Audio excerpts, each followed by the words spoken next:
Just inside city limits, look back in time. We still have the imprint on the floor where the old potbelly stove sat. Tinker Swiss Cottage. It's a destination for history buffs and anyone interested in experiencing life as it was back in the Old Victorian era. Built his cottage between 1865 to 1870.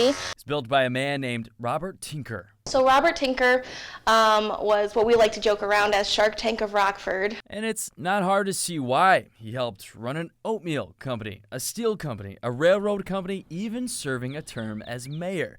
And the list goes on. So this guy just kind of had his hands all over the city. Robert built this cottage, and we use that term loosely. It's actually a 22-room mansion, but he built it as a winter getaway for him and his wife, who also had a mansion just upstream on Kent Creek, modeling it after a trip overseas. He fell in love with Swiss architecture as he was traveling in Europe in 1862, and so we're actually one of just a very small handful of homes still left in America that were modeled after a Swiss chalet. And it's not just the unique architecture that draws in big crowds. 98% of what you see in the house is actually from the Tinker family. So it's basically like they just got up and left one day. So everything you see on display is from this one family.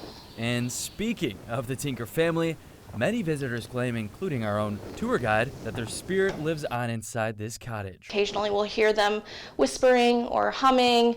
You'll hear footsteps. The dresses, from the Old Victorian era dresses, they'll make that swishing sound, so you'll hear that sometimes. So whether you're into ghosts or maybe artifacts over 100 years old preserved in mint condition, Tinker Swiss Cottage offers nearly 24 rooms to explore. And even